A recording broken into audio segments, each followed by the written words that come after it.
So hi, everybody. Yes, thank you, Carlos.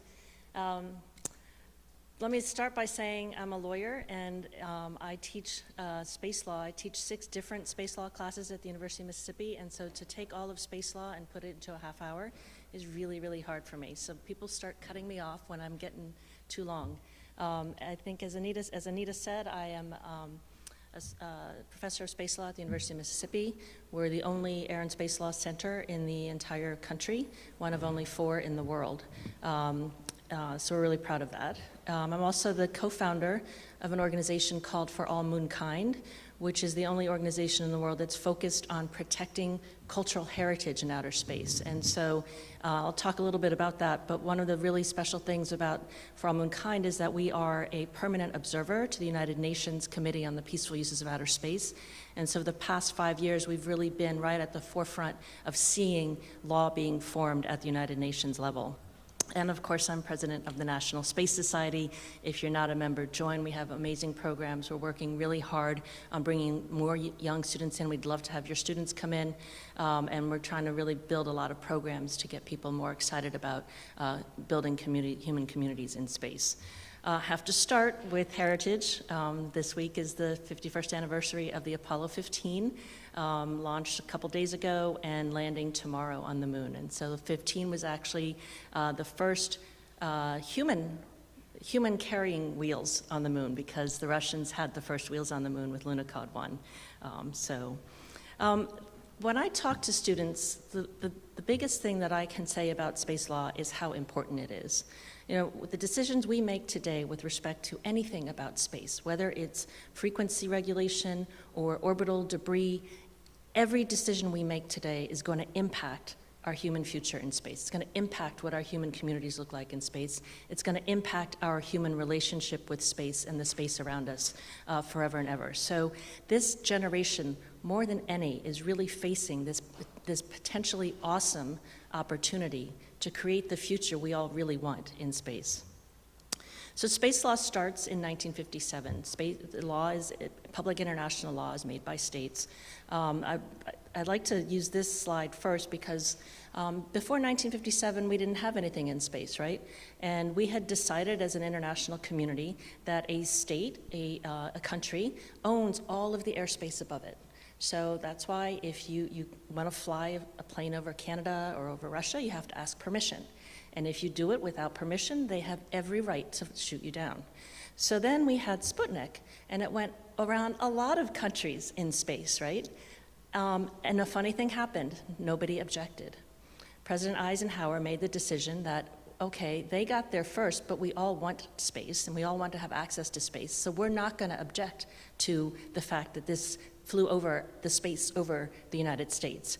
And so we have a very interesting dichotomy. So for spying reasons, right, if you want to spy on country C and you go in airspace, you can get shot down, country B can stop you. But you just go up a little bit higher and it's totally legal. And so that is what we have with space law. And that's called instant customary international law. So we had that one precept settled. Space is free for access to all. Everybody can use it. Nobody can object to it. Nobody can have any sovereign territory in space. Of course, we were all a little scared also. So in 1958, right after Sputnik, the United Nations said, okay, we're going to start a committee on the peaceful uses of outer space. And it's really important because that is entirely why this committee was set up. It wasn't the committee on the exploration of space. It wasn't the committee on how we're going to use space. It was the committee on keeping space peaceful. And so that was set up in 1958. Of course, this is diplomacy. It took a couple years to iron it out. These were the original countries that were on the Committee on the Peaceful Uses of Outer Space. And this, again, I tell students, look at that list. It's not very big. There's a lot of cultures, continents even, missing, right? So the basis of our framework, our space law framework, was created fundamentally by the United States and the Soviet Union with our little satellite nations and the input from the 5 quote-unquote neutral countries. And that is what has formed the baseline for all of our space activities. Space law is really fun to teach, and my students are so amazed that I can do 6 classes on it because it all fits on one slide. This is it. This is all of space law. And so, you know, we're not going to go through all of this today. We're just going to talk about the Outer Space Treaty. But this is really, and again, this is why for this generation, space law is so important, because there's so much left to do out there. And it's so important to get the right decisions with respect to that. I'm going to happily share my slides also. So let's go back into the 1950s and 60s when people started thinking about space law. Think about what life was like. So we were in a Cold War. We already know that, right? And we didn't really know a lot about our solar system or the universe. We were sort of, our vision was pretty narrow, right? So that's what I grew up with, the solar system. This is what space was to me. And look what it is today, right? Completely different. This is a completely different time frame. This is a completely different era for space. And so it's no surprise that the laws that were made in the 50s and 60s aren't necessarily going to cover what we're doing today. So this is Vanguard 1 versus Starlink. In Vanguard 1, it took the US like 8 or 9 years to build a satellite that would make it successfully into orbit. Now SpaceX has a factory thingy, but they're churning them out quickly, you know, hundreds in a day instead of one every 8 years. And so again, completely different time frame, completely different way of viewing space.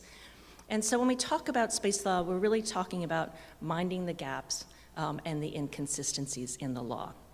So again, we have the space law. We're going to start with Article 1 of the Outer Space Treaty, which says that space shall be the province of all humankind. It's free for exploration and use by all, and there shall be free access to all areas of celestial bodies. So what does this embody? This embodies what we saw with Sputnik. Free space is free to everybody. You can use it for whatever you want. What's really interesting, though, is then you look at there shall be free access to all areas of celestial bodies. You don't have free access to everything that's in space, right? But if you are on another celestial body, if you're on the moon and you build a base, under the Outer Space Treaty, every other visitor to the moon has free access to that base. I don't know if that's really what we want, right? Especially if we have a mining operation that could be ruined by regolith or somebody coming too close to it. Interestingly, we don't really have a definition of space yet. There is no internationally agreed decision on where space begins, or really where it ends. And so again, the one thing, it's very important to figure out when you're in orbit and when you're not, you know, for the reasons we just talked about, spy satellites, for example. But also think about the hubris of the Outer Space Treaty. Article 1 says, space is the province of all humankind. So really, the entire universe is just for humans? I mean, that can't be right. So this is when we look back at this law, we realize, okay, we were looking at this solar system, now we understand the universe very differently. And so we have to really think about, what do we actually mean by space? And so these are the questions, there's all these things that are not defined anywhere that we have to think about and we have to define, and we want to do so responsibly. Article 2 says that space is not subject to national appropriation by claim of sovereignty, by means of use or occupation, or by any other means. You can't own anything in space, okay? Again, I'm a lawyer, and I always challenge my students, what is this really saying? Is it saying that you can't own anything, that humans can't own property? The United States has interpreted Article 2 to say, well, okay, you can't claim territory in space, but if you get up there and you extract a resource, then it's yours, then it's your property. And President Obama signed that into law in just before he left office, the Asteroid Act, and Luxembourg and UAE have followed. And as we'll see later, if we get to it, it's also been enshrined in the Artemis Accords, which have been signed by 20 nations altogether. So again, though, the question is that I ask my students, well, what is a celestial body? So you can't own a celestial body, but what if the celestial body came down to Earth on its own volition? Somebody owns these, meteorites. People pick them up all the time. Those are celestial bodies. Under the Outer Space Treaty, you can't own it. Comets. I'm sorry, that's my phone. It'll stop.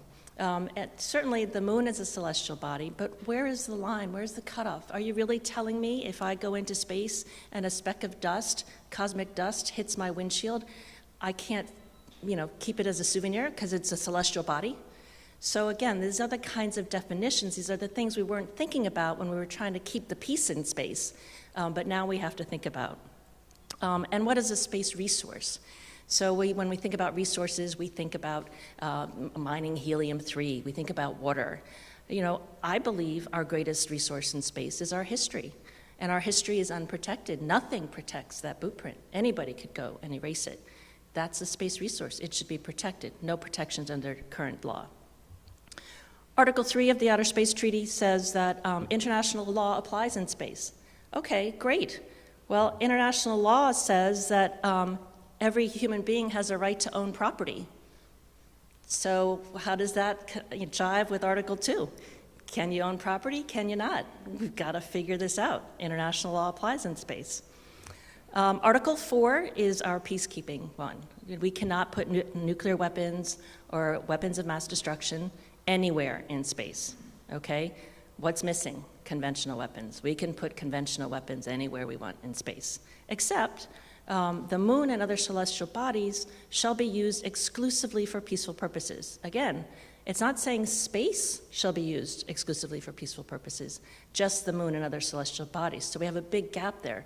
Arguably, you can't put like a big, huge military weapon on a base on the moon, but there's nothing stopping you from putting it on orbit around the moon. And so, again, huge gaps here. And then what does peaceful purposes mean? And you can have military personnel for science. I mean, you can read and see the gaps in this, right? And so I think, I have this, can we protect ourselves? This is a question I always get from high school students. Well, if we have to go to celestial bodies with peaceful purposes, what if we get attacked by aliens? Are we defenseless? Well, that's a really good question. Under the Outer Space Treaty, under 2 provisions out of the Space Treaty, yes, we are. We have to use space for peaceful purposes, and it wouldn't be very peaceful to blow up somebody else or some other entity. And later we'll see there's a harmful contamination provision. We cannot harmfully contaminate another celestial body, and I'm pretty sure blowing up an alien would be considered harmful contamination. Article 5 is our return and rescue. So astronauts are ambassadors for all of humankind. Again, great language, right? That makes you really feel good. Anybody we send to space is an ambassador for all humanity. And that sounded really good when we were sending Neil, Buzz, cosmonauts, Gagarin. But now we're sending people with a lot of money. I'm not sure that, this gentleman from Japan, he purchased a flight around the moon with SpaceX, right? And I don't know if you recall, one of the first things he did was, hey, now if you write to me and you date me, then I'll bring you on for free. So basically using this trip to find a wife. Okay, that's not really somebody that I would want to be an ambassador for all of humanity, right? But other than that, then you think, well, part of the return and rescue agreement says, if there is an astronaut in space that is in distress, you, as a party to this agreement, are obligated. You have to do whatever it takes to rescue that astronaut. So we all know what happened in Apollo 13. What if that happens on this trip? What is the obligation of the United States, of China, of Russia, of any nation that has the capability to launch a rescue mission? Do their taxpayers have to pay to rescue these people? I don't know. And so also then you think about working in space. We're building space hotels, Blue Origin, Axiom, NanoRacks. If you have laborers in space, are they astronauts? Do we rescue them? And how do we think even about having managers of hotels and people cleaning in hotels and serving in hotels? Do labor laws apply in space? Environmental laws? Is OSHA going to go and inspect all of the space stations before we allow people to go to them? We're not thinking about these things. And it's really important that we can do a lot in the United States, but as you were saying, with regulations, they're scary. And if we regulate, it doesn't necessarily mean that other countries are going to regulate. And so that's why space law is inherently international, because it would be patently unfair for the United States to keep putting in the regulations we want to see and nobody else doing that. Article 6 says that is how the Outer Space Treaty reaches private industry. So the Outer Space Treaty governs states only, countries. But every country bears international responsibility for national activities in outer space, whether they are carried on by government agencies or not. So I use my candy bar example. I don't know.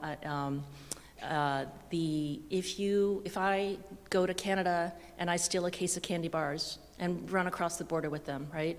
The United States will probably say, extradite me and I'll go face the music in Canada, but that's all the United States has to do under an extradition treaty. Now put that on the moon. I'm on the moon in my US base and I run over to the Canadian base and I steal all their candy bars. Then the United States is liable. Doesn't matter why I'm on the moon, doesn't matter if I have anything to do with the United States, doesn't matter if I've been condoned by the United States, because I'm a US citizen, the United States is liable. And not only will it have to extradite me to Canada, it will owe Canada the money for all of those candy bars. And so you think about that, and think about when we have people working and living in space, and we have this provision where it says every national is the responsibility of their country, then everything that happens in space isn't just a slip and fall that we can deal with by a contract, it's a diplomatic negotiation between countries. And that is not a good way to move forward with space investments. I use this example. Swarm is a tiny little satellite, that's its actual size. It's a company based in the United States.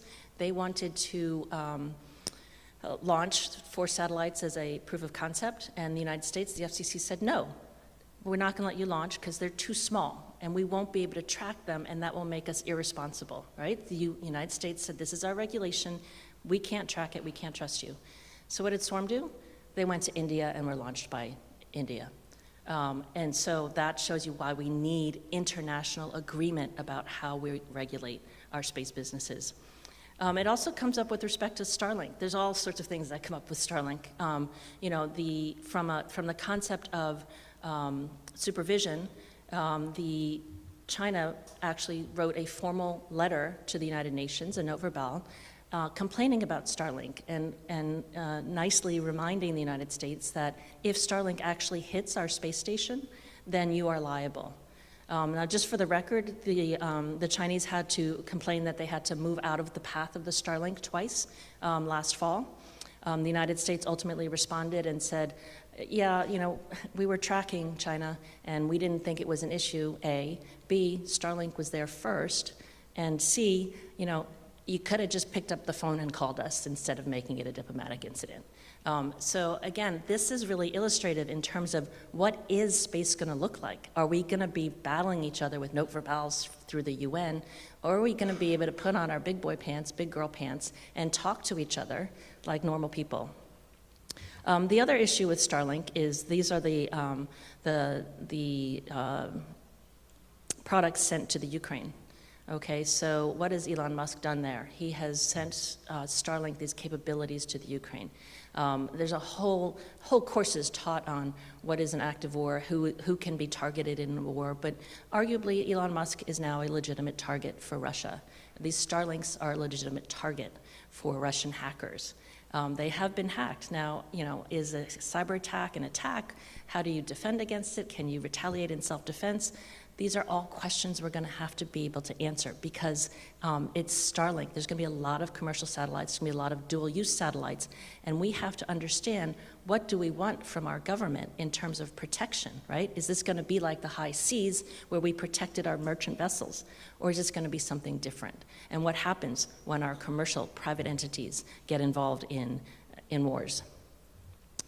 Article 7 is a funny provision I won't spend a lot of time on, but that liability provision I told you about, it goes to the launching state. And so a launching state isn't just the one who just launches, right? The launching state is the one that launches. So if you launch from the United States, the US is a launching state.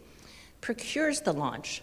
So if you're an Israeli company and you've procured a launch like Bereshit did when it tried to land on the moon, then Israel becomes a launching state. The party from whose territory or facility, again, wherever you launched from. So potentially every time we have an issue in space, we have 4 different states involved.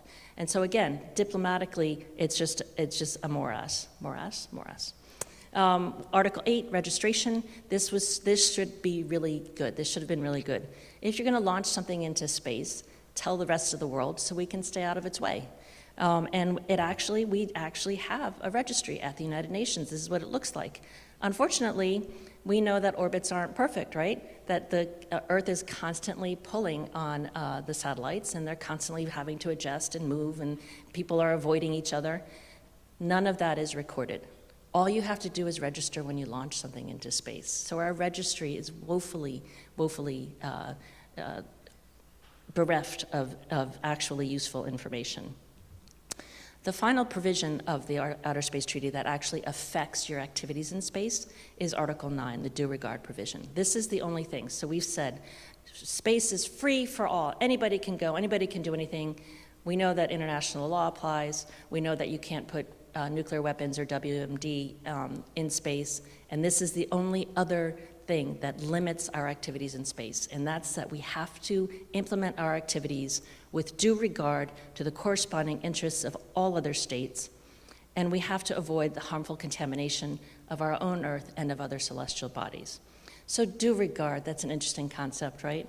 You know, due regard, it's just be considerate, right? No, we're lawyers. We can't just have an easy definition.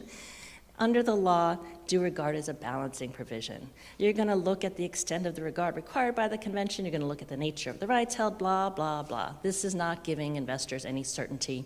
This is not protecting heritage in space. This is a balancing test where every time you have an issue, you're going to go run to the judge and say, and you're going to pay all this money that should be used on space exploration on lawyers like me, and that would be really tragic. So we need to figure out what due regard means. We know what it doesn't mean. We had the ASAT test by the Russians last November. Totally legal under every international law. And so now we're really scrambling. We're trying to use due regard. We're trying to use environmental law, which don't even get me started. How scary would that be if NEPA applied to space? You want to talk regulation. So we need to be responsible and figure this out before by the inertia, the wrong things get implemented in space. I will say the United States, big media headline, the United States has agreed to end all ASAT testing. Well, no, that's not true. We're ending all debris generating ASAT tests, I mean, read the fine print, we're lawyers, right? So also, due regard doesn't protect history. It doesn't protect tranquility base, nothing is protecting it. We know that these objects belong to the United States, but what does due regard mean for an inoperable piece of equipment? Not like what is their liability if you break this? It doesn't work anyway. So there's nothing, not even anything in the Outer Space Treaty is protecting our human heritage in space. COSPAR is the concept of harmful contamination. I bring this up because, so this committee on the space research, the UN has sort of said, okay, we're going to do whatever COSPAR says. So COSPAR has all these different categories of celestial bodies, but even then, when Beresheet, I've already mentioned, went to the moon, it took tardigrades with it.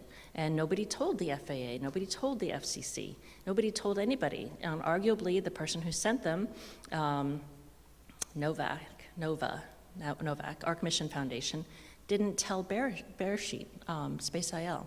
So these tardigrades got to the moon. Now, okay, they probably were vaporized when Beresheet crash landed, but what if they had gotten to Mars? What if they had survived? What if nobody knew, and then 50 years from now, we actually send people there, and the people go, oh my God, there's tardigrades on the moon, this changes everything we know about evolution. So that is the reason we have this harmful contamination provision, because we want to understand life, and we don't want to be fooled. But again, is it harmful contamination if you blow the scary alien out of space? Is it harmful contamination if you meet ET and you touch him? What does it mean if you land on a planet that has a microbial soup that we know from our own terrestrial experience can turn into us, does that mean we can't touch it? What if it's the first planet that we found that would support human life? Under COSPAR, under the harmful contamination, does that mean we got to move on to another one? But then if we look at Mars, for example, and we decide to terraform it, are we ruining some microbial thing? At what point do we decide it's okay? That's another question we have to answer. So the good news is, and at this point, a lot of students are getting really depressed because there's so much work to be done in space law. And I'm like, no, it's okay. We have the United Nations Committee on the Peaceful Uses of Outer Space. It tries really hard. The good news is that they meet 3 times a year. The good news is, even through the Cold War, even through this mess with the Ukraine, they still meet, 104 countries, and they actually do talk. And they have just stood up a working group on space resource utilization, the legal issues. So we figure in about 30, 35 years, we actually might have regulations from them about that. So in the meantime, we have the Artemis Accords, which Anita mentioned earlier. And this is another way to advance space law without having to go through the international community, without going the structure of the United Nations. It has 21 signatories, now. These, again, I'll share my slides, but these are the provisions that essentially say, we agree with everything that the Outer Space Treaty says. We agree to abide by the Outer Space Treaty, and these are all the provisions that we're just recommitting to. But it also fills the gaps.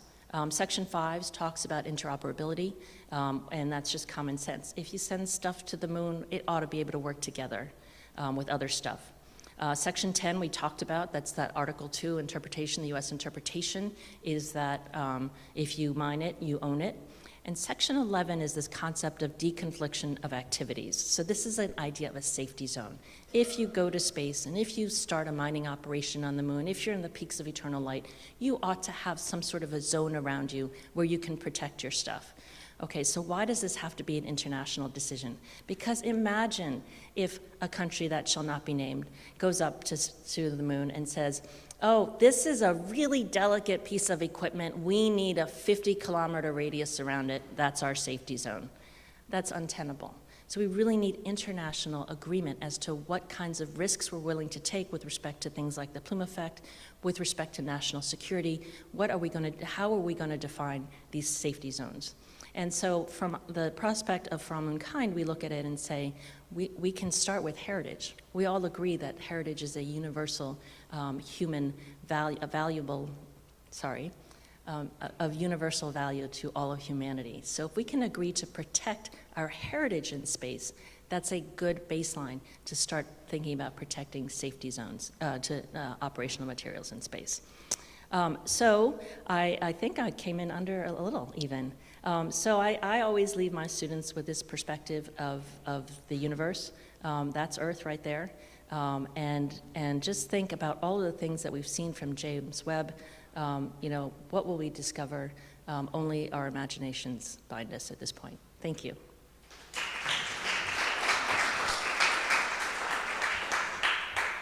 And now we all know that space law is a lot more complicated than ever we thought.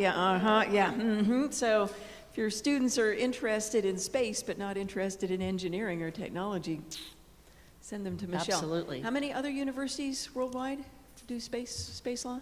Only 3 others in the world. Only 3 others. 4 in the world. 4 in the world, yep. Yeah. Okay. Yeah, No, two questions. Where are they? In Leiden, the Netherlands, McGill in Montreal, and Lincoln in Nebraska, University of Nebraska. That's also in the U.S. Yes, so 2 in the U.S. Oh, okay. Yeah. I had heard only one in the U.S. Okay. Okay. Oh, so we're the only air and space law program in the U.S. Okay. Nebraska has space and telecommunications law. So since the Soviet Union signed the original treaty and they no longer exist, Russia's not obligated to follow any of the original treaty, right? No, so Russia and its satellite states acceded to the treaty. It was a formal process, yeah. Thank you. It's a good question, though. What about the Artemis Accords? Are we going to see more people joining coming under the flag? What's the holdup? How long before we see 100 countries under there? So the Artemis Accords are fantastic. Like I said, they affirm everything that we like about the Outer Space Treaty, and they try to fill those gaps. When the Artemis Accords were introduced, there was a big stink and a lot of negative reactions from China and Russia. What's really interesting about the Artemis Accords, though, is the objections of China and Russia were not that the Artemis Accords are wrong. It was that they are being negotiated in the wrong forum. Russia and China believe very strongly that the only law about space can only come from the United Nations, and therefore the United States acting outside of this body is doing so improperly. I think that we have 21 nations now. You know, getting France was huge to get them to commit. The next sort of big get is Germany. But to think, you know, we have Saudi Arabia, we have UAE. We're starting to really get good representation. I think that, you know, Gabriel Sweeney, who I work with on the Artemis Accords, has said, look, anybody can sign them, but a lot of people have questions. And so it's really going through the process of answering questions about it and what are you really committed to. And it's really, again, really important to note the Artemis Accords are not a treaty. So when you sign them, you're just agreeing to these principles, and then there's going to be a follow-on treaty. So, you know, sort of talking about this is what we'll agree to at this point, and then we'll work out the details.